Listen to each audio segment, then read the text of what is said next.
कोई चालीसा पढ़ रहे, हनुमान चालीसा, शिव चालीसा, राम रक्षा स्तोत्र,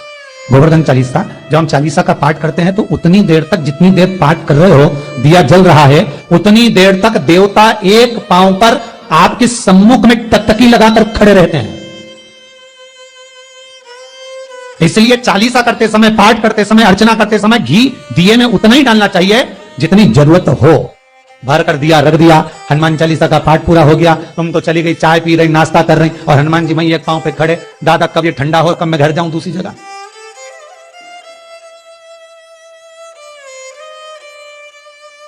अच्छा, पहले पहले की जो बूढ़ी अम्मा होती ना, डोगरी बड़ी चतुर होती, तुम देखना उनको, वो घी की बत्ती में बत्ती डुबो के रख दे, एक बत्ती निकाल के रखे, और बउवन इतनी समझदार, बउवन सोचे हमारी सास इतनी कंजूसड़ी, इतनी कंजूसड़ी कि बता बत्ती में घी भी सही निकाल है, तो सास जाए उधर, बहू डाल के दिया भर के बुझ जाए। अब सास से पूछो तो सही कि केवल बत्ती क्यों लगाई, एक हनुमान चालीसा पढ़ना है तो बत्ती उतनी लगना चाहिए जितनी पाठ हो जाए।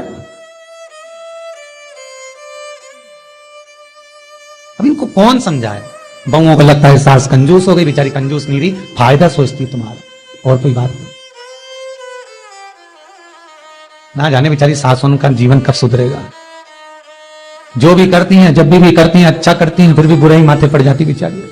करे क्या कि जब कोई मनुष्य भगवान शंकर के शिवलिंग का मात्र पार्थिव ही क्यों ना हो, मात्र निर्माण करता है, मात्र निर्माण करता है, और उसने उस शिवलिंग का निर्माण यदि भाव से किया है, प्रेमवश किया है, भगवान को रिझाने के लिए किया है, और वो शिवलिंग का निर्माण प्रदोष के समय पर करा गया है, तो महाराज वो जीवन का सर्वाधिक सुख प्रदान कर देते हैं। लिंग पुराण कर रही है, स्कंद पुराण कर रही है, शिव महापुराण कर रही है। मात्र निर्माण ही कर लेना, मात्र निर्माण।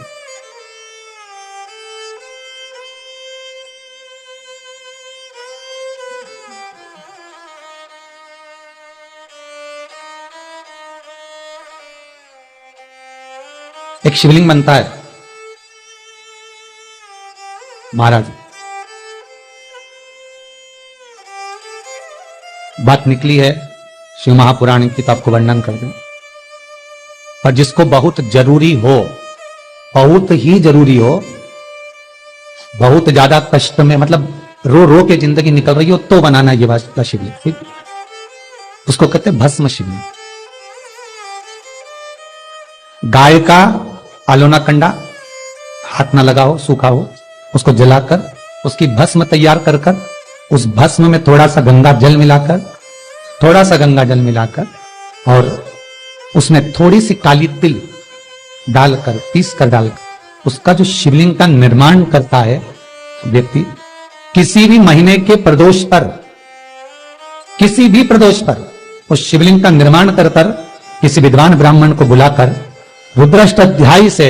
अभिषेक कर लेता है, महाराज उसकी मनोकामना 3 महीने के अंदर पूरी।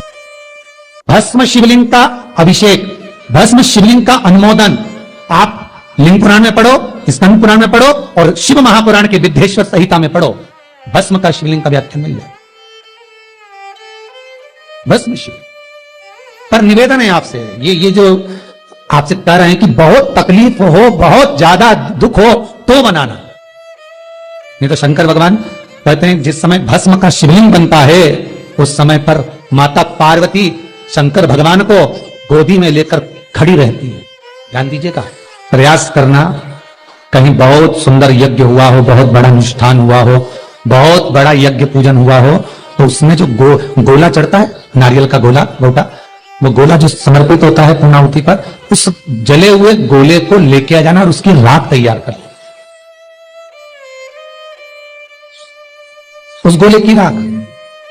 और उस राख को कपड़े से छान कर किसी भी महीने की शिवरात्रि पर, किसी भी महीने की शिवरात्रि रात्रि को भगवान को समर्पित करना हो बस, और उसको उठाकर वापिस कटोरी में डालकर लेकर आ जाना, और उसमें थोड़ा सा गाय का घी मिलाकर उसको रख ले। महाराज किसी व्यक्ति से अपना कोई काम निकालना है, कोई पैसा खाकर बैठ गया है, नहीं दे रहा, आप मांग मांग कर रहे गए, वो चुकाने को तैयार नहीं है, 1 रुपया देने को तैयार नहीं है, कोई अनाज तुमने किसी को भरा था, कोई व्यापार का काम था, तुमने माल भेज दिया, वो पैसा नहीं भेज रहा, तो वो जो भस्म तुमने तैयार करी है भस्म का काजल बनाकर तिलक लगाकर उस व्यक्ति से केवल हाथ मिला लो या एक बार उसके सामने खड़े होकर अपनी अर्चना कर लो, जो चीज चाहिए उसकी बात करो। महाराज ज्यादा से ज्यादा 15 दिन, ज्यादा से ज्यादा 20 दिन, इससे ज्यादा दिन नहीं लगेंगे और अपना काम सफल हो जाए। भस्म में बहुत सुंदर भाव वर्णित किया गया। भस्म के अंदर वो भाव वर्णित है महाराज कि भस्म जीवन का सर्वाधिक सुख का अनुभव करा देती। शिव महापुराण के माध्यम से कि भस्म कभी भी घर के शिवलिंग पर नहीं चढ़ाना चाहिए। ध्यान देना हो, घर में जो छोटा शिवलिंग है उस पे जब पंडित जी रुद्राष्टाध्यायी का अभिषेक कराएं, अनुष्ठान कराएं, तो पंडित जी भले थोड़ी सी भस्म शंकर पर स्नान में चढ़वा दें, वो बात दूसरी है, पर भस्म कभी भी घर के शिवलिंग पर नहीं चढ़ाना चाहिए। अगर भस्म चढ़ाना है तो कहीं शंकर के मंदिर पर जाओ, कहीं शिव होटले पर जाओ, शंकर का मंदिर भले तुम्हारे घर से थोड़ी दूर पर है, वहां जाकर चढ़ा दो। पर भस्म घर का जो शिवलिंग है उसमें आप थोड़ा बहुत कहीं अगरबत्ती धूपबत्ती की जो भस्म बने वो लगा दिया, पर भस्म का जो श्रृंगार है, भस्म की जो आरती है, भस्म का जो समर्पण है, शक्तिपीठ का दर्शन करने गए, घर से 52 शक्तिपीठ का दर्शन करने गए, आपने 51 शक्तिपीठ का दर्शन करा हो चाहे 52 शक्तिपीठ का दर्शन करा हो, आपने जब शक्तिपीठ का दर्शन किया तो शक्तिपीठ का दर्शन का एक नियम है कि शक्तिपीठ के दर्शन के समय पर वहां जो कुंड की भस्म होती है उस भस्म को आप अपने कंठ पर, हृदय पर, मस्तक पर लगाकर केवल भगवान शंकर का ओम नमः शिवाय का 11 बार जाप कर लेते हैं तो उसी शक्तिपीठ में आपको देवी का दर्शन 24 घंटे के अंदर हो जाता है। उसी शक्तिपीठ में जिसके आप स्नान करने के लिए गए हो,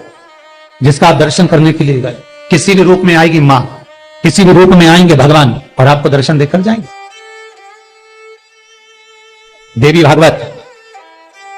भागवत में शक्ति पीठ की आराधना का क्रम लिखा हुआ है महाराज।